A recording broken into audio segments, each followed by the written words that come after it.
Usually when we talk about a building collapsing, we tend to look for the obvious stuff. Right, like an earthquake or something. Yeah, exactly. An earthquake, a wrecking ball, something massive and visible that just, takes the whole structure down in one dramatic swoop. It's comforting, I think, to blame a massive, undeniable event. We like our disasters to be overt. Because overt disasters are easy to explain. Exactly. You see the wrecking ball, and you understand why the walls came down.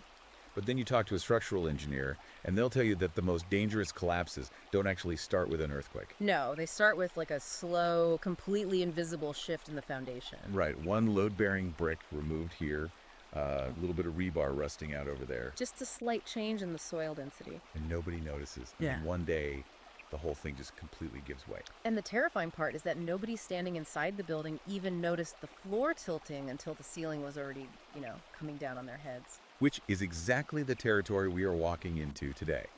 Welcome to a very special, incredibly intensive deep dive. And this is a big one. It is a massive one.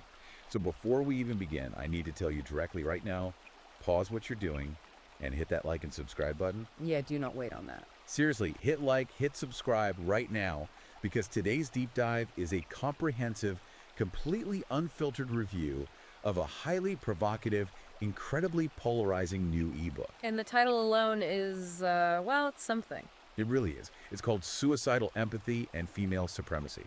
Irresponsible Women Blaming Men, and it's by Conrad Reicher. Yeah.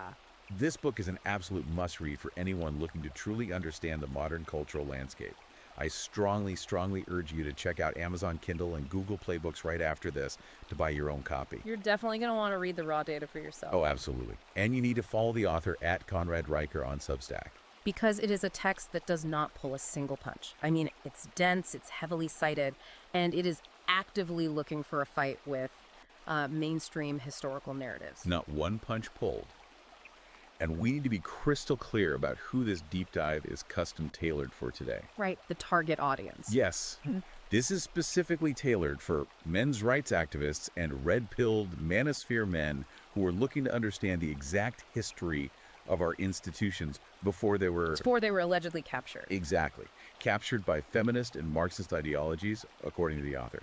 If you want to know how the structural rebar was quietly removed from the building of Western civilization over the last century, this is the blueprint. Which brings us to a very, very critical point we have to establish right up front. A mandatory rule for how we are going to navigate this text today. Right, the mission and our mandatory impartiality disclaimer.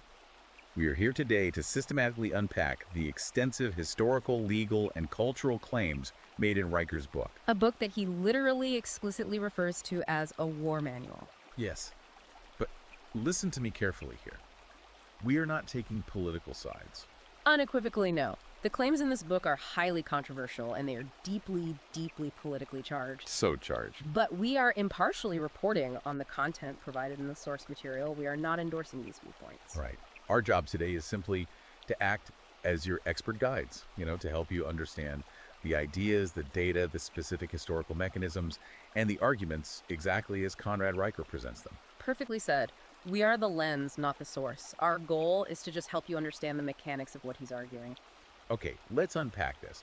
Where do we even begin with a text that aims to deconstruct an entire 100 years of social and legal norms? Well, we begin by understanding that Reicher's book isn't just a surface-level critique of modern culture. It's not just complaining about modern dating or, corporate HR. Right, it's much deeper than that. It's a call to action built on a complete top-to-bottom reframing of the last century of Western history.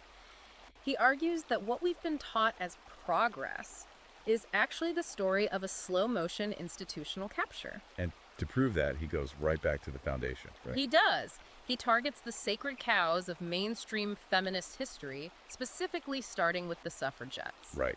Now, the standard narrative, the one taught in literally every middle school history class, the one that gets Hollywood movies made about it. The one everyone knows. Yeah, exactly. Yeah. Is that the suffragette movement was a grassroots, working class, underdog fight for universal equality. Yeah. It was women linking arms to defeat the patriarchy. Yeah, and Reicher completely dismantles that premise. He doesn't just disagree with it, he brings receipts to argue that it's a fabricated myth. Wait, a fabricated myth? Yeah. He characterizes the suffragette movement not as a grassroots fight for equality, but as an elite class war waged by wealthy socialites. Okay, that is a wild reframe. He looks at the demographic data. He points out that the 1920 U.S. Census revealed 72% of female voters were actually wealthy socialites, women of significant means. So where were the working class factory girls? They largely stayed home. Because according to Riker, the movement wasn't actually built for them. Okay, wait, hold on. We're taught they were peaceful protesters holding signs and demanding basic human dignity. Right. Are you saying mainstream history just entirely fabricated that? Or is Riker cherry-picking radical fringe elements and pretending they were the leaders? Because he goes after Emily Davison, who was widely considered a martyr. Right, well, Riker argues that the people we consider fringe today were actually the main archetypes of the movement's strategy. So let's look at Emily Davison. Okay. In 1913, she famously threw herself under King George V's horse at the Epsom Derby. We're taught she's a martyr who gave her life for the vote. The Guardian even hailed her as feminism's first icon as recently as 2018. Yeah, that's the established story. But Riker digs into the British Library archives to look at the actual mechanism of what she was doing. And what did he find? What's fascinating here is the context he resurfaces. Her diary entry 3 days prior to the event read, quote, "Must startle the world with a spectacle, nothing else works." Wow. And the coroner at the time actually ruled it a suicide. Riker labels this propaganda of the deed. Meaning it wasn't protest. Right, it wasn't about participating in the democratic process, it was about leveraging martyrdom to emotionally manipulate the public. And what Riker focuses on is the collateral damage that history entirely ignores. Specifically, the jockey of that horse, Herbert Jones. The guy riding the horse she jumped in front of. Yes. Jones was so traumatized by the event, by being the physical instrument of her death, that he suffered severe psychological distress. His career collapsed and he later drank himself to death. Oh my God. Yeah. Riker uses Herbert Jones as patient zero for his thesis. Male suffering is entirely rendered invisible in feminist narratives. Jones is a footnote. Davison is a hero. Yeah, it's a really dark reframing. And he doesn't stop there, right? He brings up Emmeline Pankhurst's crew, too. He does. He argues they weren't just protesters, they were effectively domestic terrorists. Yes, the Women's Social and Political Union, the WSPU. Riker details how they bombed churches, they slashed priceless paintings in galleries, and in 1913 they literally firebombed the summer home of Lloyd George. The Chancellor of the Exchequer. The very same. And they burned the words MALETYRAN and Y into his lawn with acid. Okay, let's unpack this. It's like looking at a historical photograph where half the subjects have been deliberately airbrushed out to create a new, more marketable villain. That's a great way to put it. Because if you erase the bombings and the arson, you're just left with noble victims. Exactly. And this is where Riker connects the historical actions to modern media representation. He points out that films like the 2015 movie Suffragette glorify this exact arson and bombing as bravery. Right. And he draws a direct parallel between that historical whitewashing and the 2020 Seattle CHAZ riots. Oh, wow, he goes there. He does. He argues that the psychological playbook is identical. Burn the system down, use violence to get your way, but legally and culturally claim you're the oppressed victim so you don't face any consequences. But what really caught my eye in this section isn't just who he says is falsely elevated, but who he says is deliberately memory hold. Right, amen. Yeah. Riker argues that the men who actually did the heavy lifting for universal suffrage are completely erased.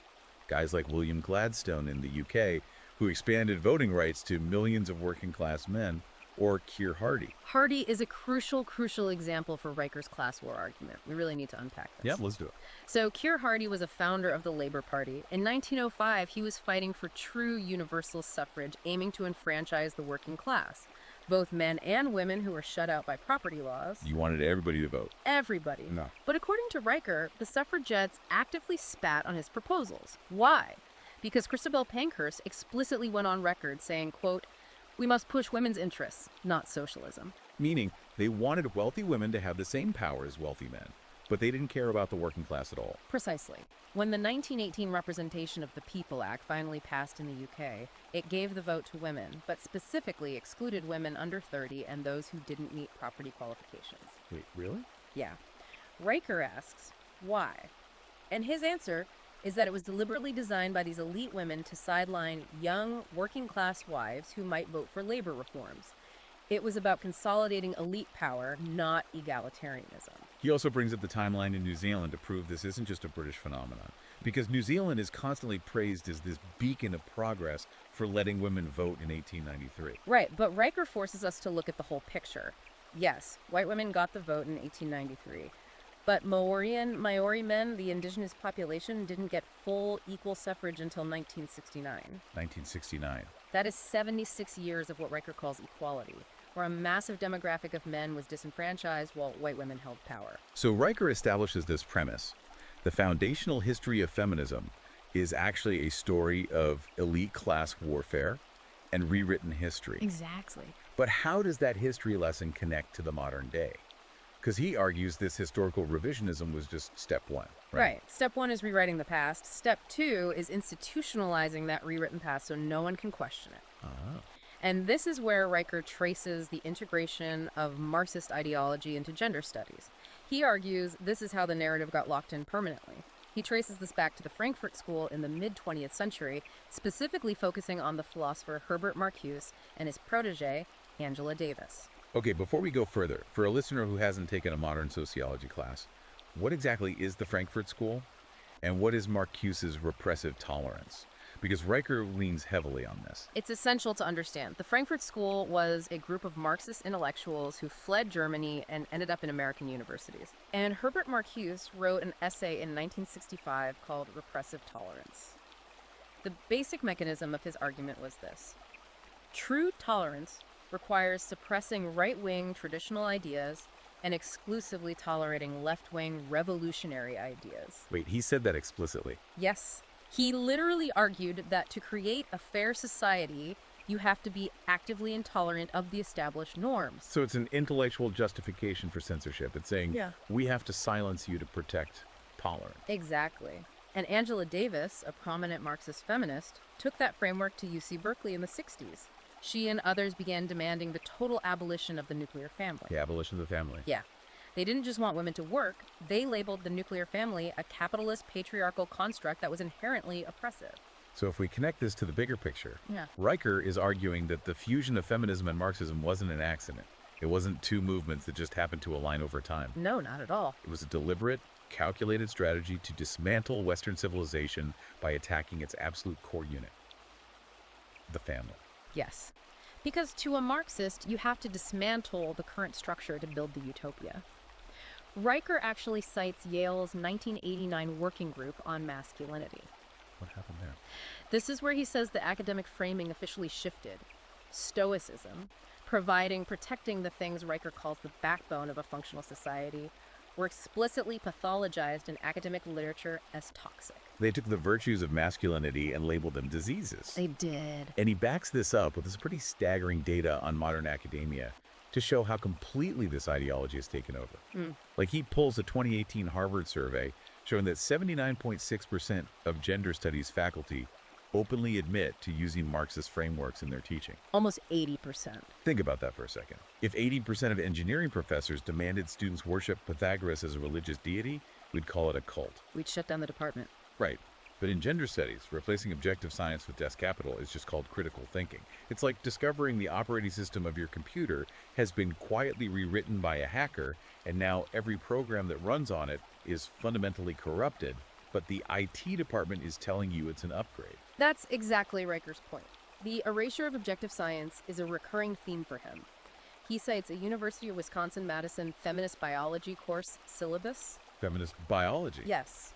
According to Riker, this syllabus allegedly calls Darwinian evolution patriarchal propaganda. You have to be kidding me. Because Darwinian evolution relies on biological sex differences and competition, which completely conflicts with the Marxist blank slate theory. He also goes after intersectionality pretty hard in this section. Yes, Kimberly Crenshaw's intersectionality theory from 1989. Riker argues this was the ultimate Trojan horse. How so? He says intersectionality just took traditional Marxist class struggle, rich versus poor, and rebranded it into an identity-based oppression Olympics. Instead of bourgeoisie versus proletariat, it became men versus women, straight versus gay, white versus black. The goal, he says, remain exactly the same: divide and destabilize. And he even looks at the reading lists in these university courses. He notes that Valerie Solanas' SCUM manifesto is required reading in a Rutgers gender violence course. Which is wild. Now, for the audience, SCUM literally stands for Society for Cutting Up Men. It explicitly advocates for male extermination. Valerie Solanas actually shot Andy Warhol in real life. She did. And yet she gets glowing Vice media retrospectives, and her manifesto is taught as edgy avant-garde feminism.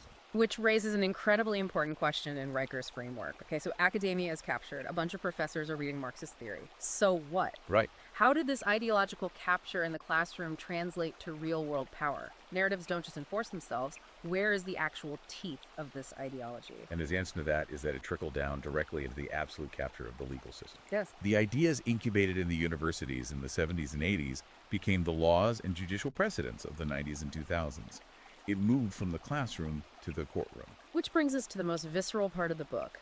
Riker's deep dive into family courts, paternity fraud, and Title IXs. The legal meat grinder. Exactly.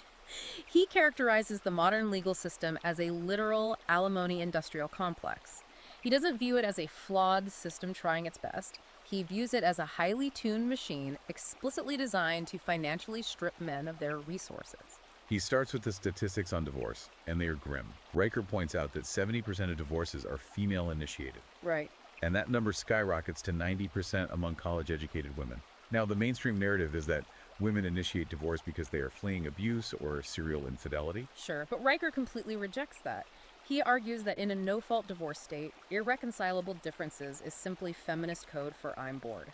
He argues that the state has created a financial incentive structure where a woman can break a contract, face zero penalties for breaking it, and actually be rewarded with the other party's assets.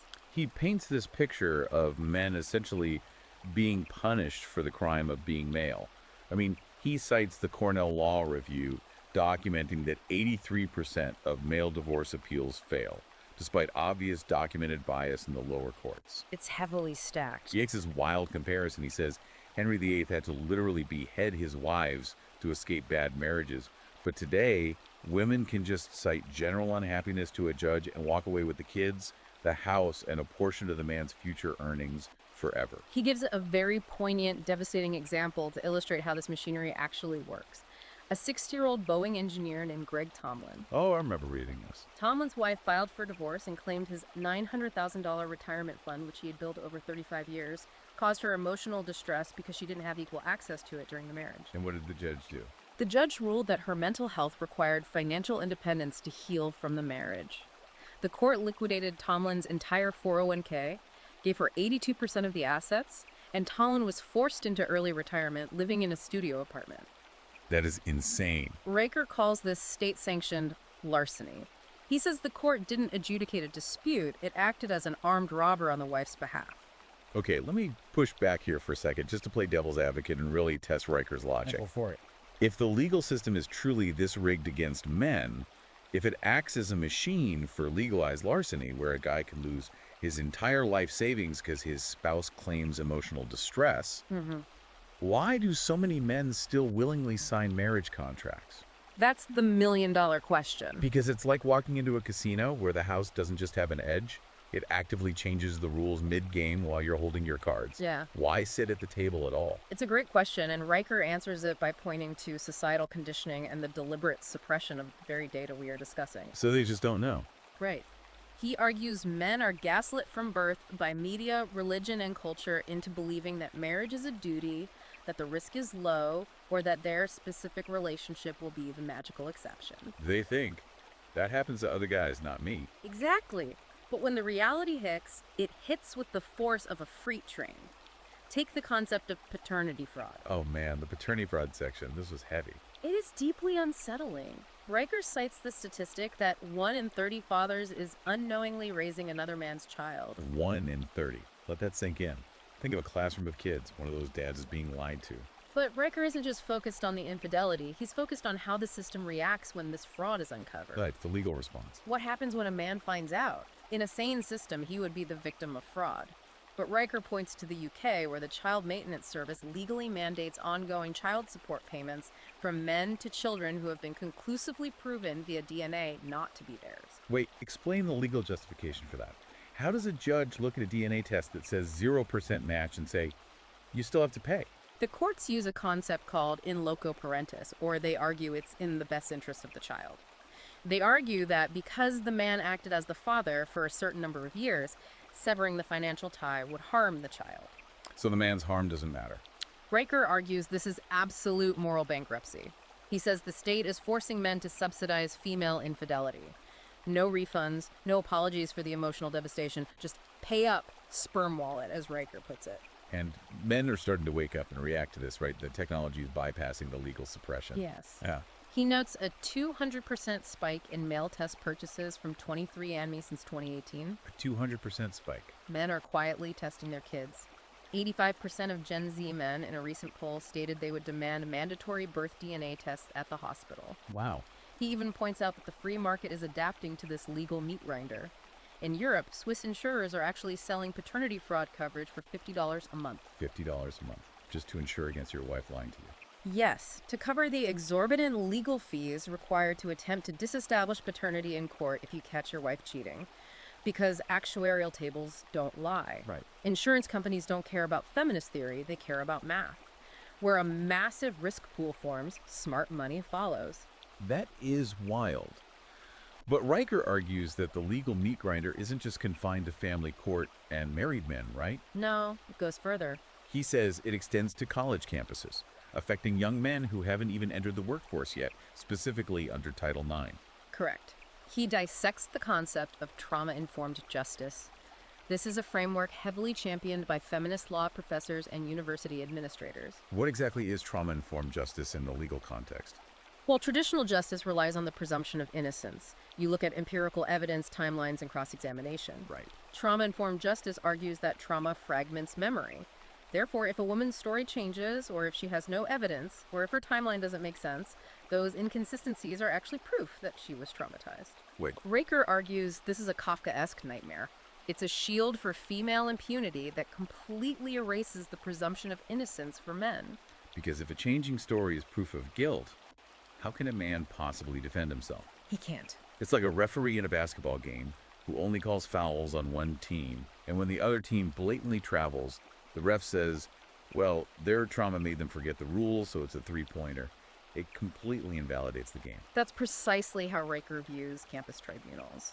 And he brings up some incredibly high-profile cases to prove this systemic bias isn't theoretical, it's destroying lives. Yeah. He details the Paul Nungesser Columbia University mattress case. Right, the mattress girl. Yes. His accuser carried a 50-pound dorm mattress around campus for a year as performance art, branding him a serial rapist. The media lauded her. She went to the State of the Union address. She was everywhere. But Riker points out that a federal investigation completely cleared Nungesser. The evidence showed he was innocent, but Columbia allowed the harassment to continue anyway. They eventually had to settle with him for undisclosed millions, but his reputation was globally ruined. He also cites the Rolling Stone UVA hoax in 2014, where a fabricated story about a gang rape on broken glass was published without basic journalistic fact-checking. Right. And Riker notes a chilling stat that hoax caused a 40% nationwide jump in campus sexual assault reports. Not actual assaults, just reports, because the hysteria was so high. He mentions the Duke Lacrosse case from 2006 as the precursor to all this. He notes that the false accuser in that case, Crystal Mangum, faced zero legal consequences for lying and attempting to put innocent young men in prison for decades. Now, what happened to her? The system protected her, and she later went on to stab her boyfriend to death in 2013. Riker uses this to argue that protecting female liars in the name of feminism literally costs lives. He really drives home the idea that false allegations are practically a sport, with zero repercussions for the liars. I mean, he mentions Cato Institute research showing that in cleared Title IX cases, 80% involved demonstrably false claims, overwhelmingly from women. 80%. He notes that FBI data from 2014 showed a specific demographic producing 93% of false rape accusations, yet the cultural mantra remains, believe all women. This ties directly back to trauma-informed justice. If the system inherently dogmatically believes the accuser and views the accused male as a perpetrator by default, then due process is dead. Right. He brings up a terrifying case at Amherst College. A male student was accused of assault. He brought meticulous text messages proving a long-term consensual BDSM relationship where they had established safe words and boundaries. Hard digital evidence of consent. Yes, and the campus bureaucrats dismissed the text messages. They claimed the texts were evidence of trauma-induced compliance from the female student. They expelled him. Are you kidding me? Riker asks, if active written consent is dismissed as trauma-induced compliance, what defense is left? None. So men are losing their assets in divorce court, they're being forced to raise kids that aren't theirs, and they're getting expelled from college over fabricated claims where evidence doesn't matter. It is a bleak, terrifying picture. Very much so. But wait, if these systems are so obviously biased, why does society tolerate it? Riker says these legal imbalances aren't just bureaucratic errors, they're sustained by a very specific cultural blind spot. A narrative that demands endless, overwhelming compassion for one group while remaining entirely blind to another. And that transition is the crux of the entire book. Why do we allow this? Riker answers this with a concept he coins suicidal empathy. Suicidal empathy. Let's really dig into this. What is he defining here? He defines it as the weaponization of a natural human instinct. Humans are biologically wired to protect women. It's an evolutionary survival mechanism. Okay, that makes sense. But Riker argues that modern society weaponizes that instinct to extract resources, labor, and protection from men, while entirely ignoring and even mocking male suffering. It's a one-way street of compassion. Exactly. Society expects men to bleed for this system, but when men ask for help, the system laughs at them. Riker argues this empathy imbalance is literally killing men. He talks about this psychological trap called Schrodinger's masculinity. I found this fascinating. What's fascinating here is that it's one of his sharpest cultural observations. Schrodinger's masculinity is the state of being simultaneously demanded and despised. Demanded and despised. Right. You are labeled toxic if you display competence, aggression, and traditional masculine traits.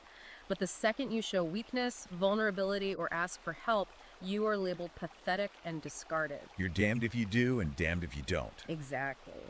He uses a highly publicized example of an NYC female firefighter. She sued the city for over $1 million, claiming the physical requirements, like carrying heavy hoses and pulling dummies out of fires, were discriminatory and hurt her feelings. Did she win? She won. But Riker points out the reality. During drills, her male colleagues literally had to carry her gear because she couldn't. Now she out-earns them because of the lawsuit while going on podcasts to lecture about equality. Riker argues this is Schrodinger's masculinity in action. The men are expected to do the actual heavy lifting, absorb the physical risk of dying in a fire, and then apologize for their toxic physical strength that keeps the city safe. And the suppression of data that contradicts this victim narrative is intense. Riker points to buried 2013 CDC data regarding domestic violence. Yes. The cultural narrative is that domestic violence is exclusively a male-on-female crime. But the CDC data show that men make up 40% of severe domestic violence victims. 40%. And Riker asks, why don't we know this? Why aren't there male shelters? Right. According to Riker, feminist advocacy groups actively lobbied to keep that data suppressed and defunded studies exploring it. Why? Because admitting that women are highly violent and that male victims exist would torpedo their billion-dollar fundraising narrative. It's all about the money. If men equal abusers and women equal victims, the money flows. If human beings are just complicated and violent regardless of gender, the funding dries up. He brings up Aaron Pizzi to illustrate how dangerous it is to speak out against that funding mechanism. Aaron Pizzi is a tragic, vital figure in this book. She founded the very first domestic violence shelter in the UK in 1971. She is a pioneer. The very first one. But when she started doing interviews pointing out that most of the women in her shelter were equally violent, that they were abusing their children, and that they had often instigated the physical fights with their husbands, the feminist establishment turned on her. They completely excommunicated her. She received death threats, she was boycotted, and eventually a bomb was sent to her home that actually killed her dog. Just for telling the empirical truth about female violence, it's like a smoke detector that is programmed to only beep if the fire starts on the left side of the house. Right. The right side is burning down, people are dying, but the machine stays silent because it doesn't fit the manufacturer's preferred narrative. That's a perfect analogy for Riker's premise. The data exists, the suffering exists, but the instruments to record and broadcast it are selectively disabled. And Riker shows how this lack of empathy scales up to massive structural societal issues, like homelessness. Right, he notes the absolute staggering hypocrisy of modern progressives. You have students screaming and crying over gender-neutral pronouns on a college campus claiming they feel unsafe. Yeah. But they walk right past the fact that 72% of all arrests for homelessness involve men freezing on the pavement. And critically, he notes that 11% of the homeless population are veterans. Men who were conscripted or volunteered to serve the violent needs of the state, who had their bodies and minds broken, now sleeping on grates. It's disgusting. Meanwhile, Riker points out that the National Institute of Mental Health funnels 80% of campus mental health resources exclusively toward female students complaining about anxiety. The disparity is just mind-blowing. He points out that city councils will proudly allocate millions of taxpayer dollars for menstrual equity in public bathrooms, while male homeless shelters have to run on donated socks and canned beans. And nowhere is this empathy gap more apparent in Riker's book than his chapter on abortion, which he frames as the ultimate violent failure of empathy. He titles this section Convenience Over Life, and he approaches it from a very specific demographic angle. Okay, let's get into this. He points out that since Roe v. Wade, there have been roughly 63 million abortions in the U.S. But the stat he highlights is that 55% of the aborted babies are female. He explicitly labels this gender side. He argues that if modern feminists truly cared about saving women and protecting female bodies, they would be marching in the streets horrified by the industrialized slaughter of tens of millions of female babies. But, he says, when ideological convenience trumps biological reality, you get a massive body count. He also points to the suppression of medical realities regarding the women themselves. Right, the mental health aspect. He cites a major study from the British Journal of Psychiatry showing an 81% higher chance of severe mental health issues, including suicidal ideation after an abortion. Riker claims that Planned Parenthood counselors deliberately, systematically withhold this data from women to maintain their business model. And then on the flip side of disposability, there's the ultimate disposability of men, the military draft. He uses the current war in Ukraine to coin a really striking term, conscription communism. Conscription communism is one of the most powerful concepts in the book. Riker argues that modern feminists demand absolute equal outcomes in air-conditioned boardrooms and STEM fields, but they demand wildly unequal risk when it comes to the brutal reality of war. Right, they want the corner office, but not the trench. He points out that the draft in Ukraine had a 98% male death toll. The borders were close to men. Fathers, sons, and brothers were forced into muddy, freezing trenches to be blown apart by artillery, while women were legally allowed to flee to Western Europe as refugees. And not just flee, but he argues they monetize their trauma. Yes, he mentions a German feminist NGO that received state funding to help refugees, but actively barred male Ukrainian refugees from their shelters. Barred them. The director explicitly stated on record, quote, "Women's trauma matters more." Unbelievable. Meanwhile, major Western publications are running op-eds with titles like "Why I'm Glad My Boyfriend Died in Bakhmut," focusing entirely on the woman's emotional journey of losing a partner, rather than the man whose life was violently extinguished. Riker draws a parallel back to World War I to show this isn't new. He talks about the White Feather Brigades. Right, in WWI, British women would hand white feathers, a symbol of cowardice, to any young man not in uniform, publicly shaming them into enlisting to be slaughtered at the Somme. So they were basically cheerleaders for the slaughter. Exactly. But when the shell-shock survivors returned, missing limbs and suffering PTSD, those same women branded them as emotionally stunted patriarchs who couldn't communicate properly. The systemic disregard for male life, Riker argues, is historically consistent. So we have this systemic disregard for male life. Men are legally stripped of assets, culturally mocked, and physically used as cannon fodder.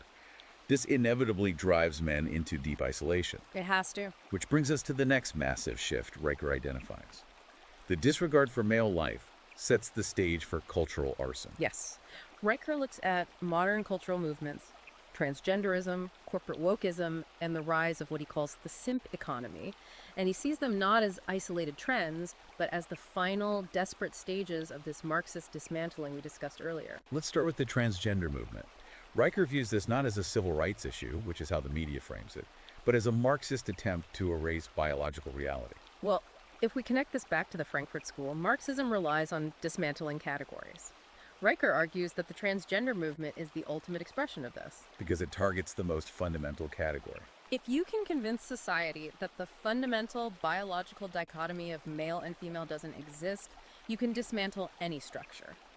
He cites the feminist dissident Camille Paglia, warning that erasing the biological definition of womanhood will burn civilization to ash.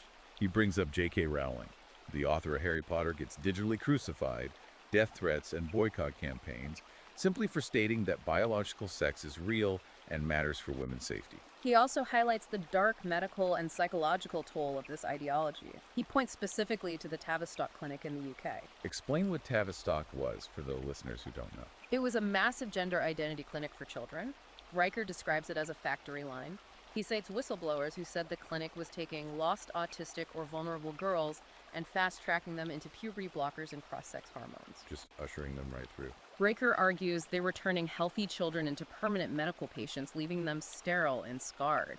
He points to the staggering hypocrisy of a culture that cheers on teenage girls getting double mastectomies, calling it authenticity, while Netflix documentaries simultaneously lecture us about the historical evils of gay conversion therapy. And the corporate world is completely complicit in this arson. They are pushing DEI, diversity, equity, and inclusion agendas that actively alienate their core consumers. The whole go woke, go broke phenomenon. He points to the absolute catastrophic implosion of Bud Light after they partnered with Dylan Mulvaney. We're talking about a $27 billion drop in market value. $27 billion. Riker frames this not just as bad PR, but as a masterclass in corporate self-sabotage. You have Ivy League executives who swapped their blue-collar, working-class roots for glitter-coated Instagram posts, completely arrogantly alienating the exact demographic of men who literally kept their LUTs on. He mentions Kid Rock shooting the beer cans with an MP5 as a cultural warning shot, and Elon Musk warning about the hubris of C-suite execs gutting their legacy brands just to appease 0.001% of Twitter activists. Right. But the cultural arson isn't just happening in boardrooms, it's happening in the dating market. The most intimate parts of human connection have been commodified. This is where Riker provides a blistering analysis of the simp economy and platforms like OnlyFans. He views modern dating apps not as matchmaking services, but as digital heroin dealers. It's a $5 billion industry. And the stats he drops are insane. 72% of male subscribers on OnlyFans never even message the creators. They don't even talk to them. Let that sink in. They're paying exorbitant fees, sometimes $50 or $100 a month, just to watch a woman exist near food on a screen. He calls it a digital protection racket and caste warfare. Yeah. We live in a society where a jar of a creator's bathwater out-earns a trauma nurse's life-saving labor in Detroit. He points to Amaranth, the multimillionaire streamer. It came out that her husband was orchestrating her helpless single damsel act behind the scenes to maximize exploitation of lonely men. So it was all a fake act to farm money. Riker argues that men aren't just lonely by accident, they are being systematically farmed. Women are monetizing male isolation with the cold, calculated efficiency of Wall Street brokers. Okay, here is where I absolutely have to push back on Riker's logic. He paints these guys on OnlyFans as helpless victims of a matriarchal system. But what does this all mean for personal responsibility? That's a fair question. Are these men truly victims, or are they active participants in a free market who are consciously choosing to pull out their credit cards and buy a parasocial fantasy? Nobody is putting a gun to their head and forcing them to buy bathwater. It's the most common critique of his OnlyFans argument, and Riker does anticipate it. He doesn't completely absolve the men. In fact, he mocks them. He explicitly calls them clueless orbiters and simps. Okay, so he acknowledges they are participating. But he argues that the system is artificially rigged to prey on their inherent biological desires. He says the traditional avenues for family, dating, and connection have been destroyed by the feminist legal frameworks we discussed. Title IXs, divorce courts, HR departments. So they are cornered. Exactly. Men are terrified to approach women in real life because it's labeled harassment. So they retreat online, where the only interaction available is a financial transaction. He notes the No Sim September movement, where men boycotted these platforms, resulting in an 18% revenue drop, as evidence that when men wake up to the grift, the entire parasocial economy shatters. He also ties this isolation into the broader economic fallout of careerist feminism for women themselves.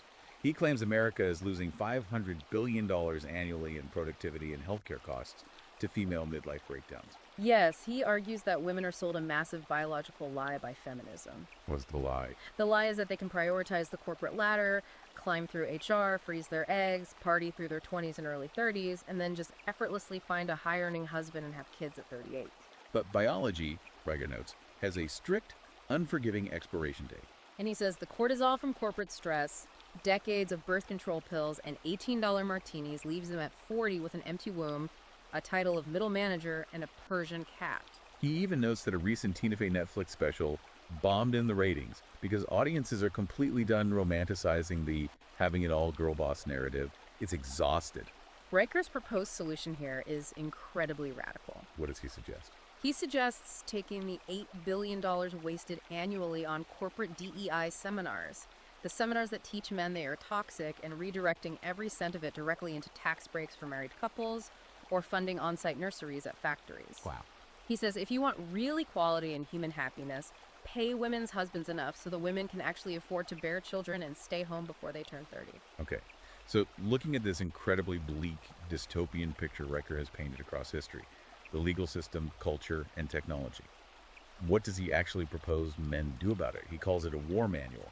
So what's the strategy? Which leads us directly to the final part of his thesis. The Riker playbook. The final chapters of the book pivot hard from critique to a survival guide. It becomes a tactical manifesto for men.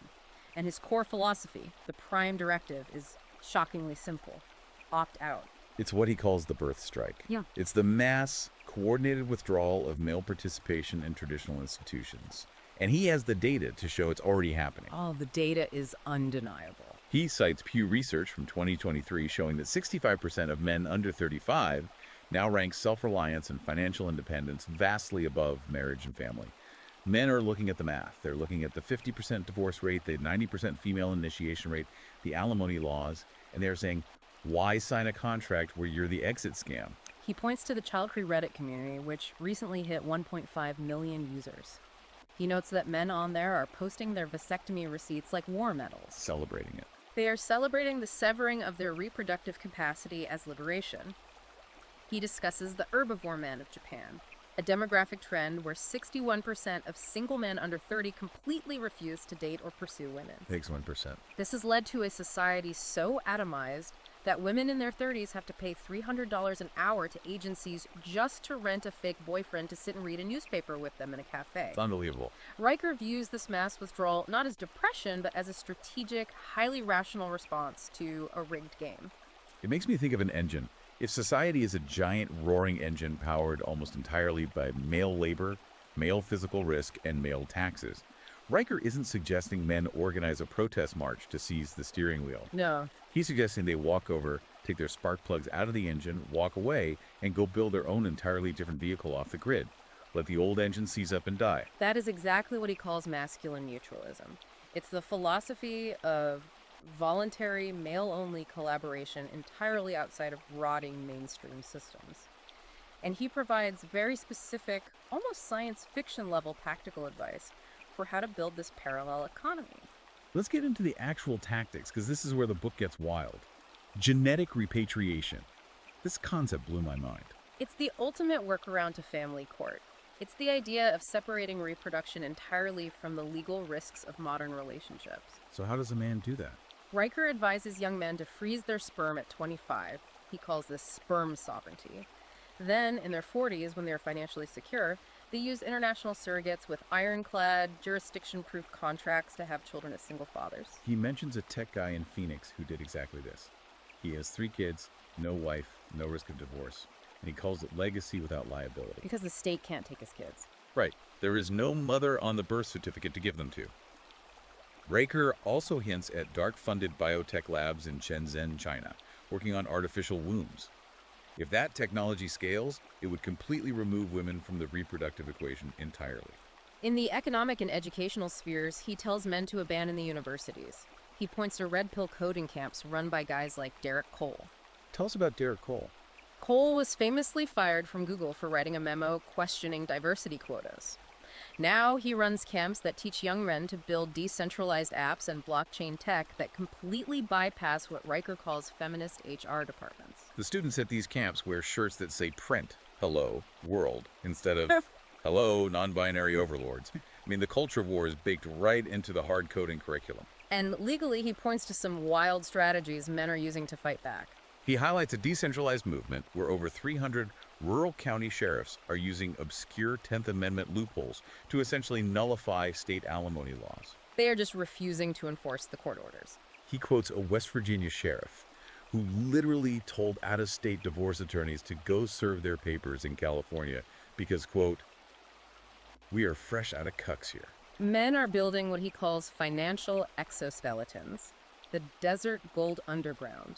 What's that? Guys are buying physical Krugerrands and stashing them in abandoned Bureau of Land Management missile silos in Nevada so the courts can't audit their net worth. Just completely opting out of the financial grid. There's a massive shift to platforms like Rumble for video streaming so they can't be censored. They use Signal for 256-bit encrypted chats to organize without surveillance, and Bitcoin to avoid being financially deplatformed by legacy banks that bow to activist pressure. He also focuses heavily on reclaiming the physical and psychological development of the next generation of boys. He contrasts modern public schools, which he claims actively teach boys historical guilt and drug them with Adderall just for being energetic, with what he calls dad camps in Texas. Right. These are camps where 14-year-olds learn to rebuild a tractor carburetor blindfolded while their fathers grill them on Plato's Republic and Stoic philosophy. I love that visual. Riker cites data from the National Fatherhood Initiative showing that boys with strong masculine mentors are 80% less likely to end up in jail or on drugs. He's arguing for a hard return to grit, to raw, unapologetic capability. And at the macro geopolitical level, he finishes the book by comparing national policies to prove his point.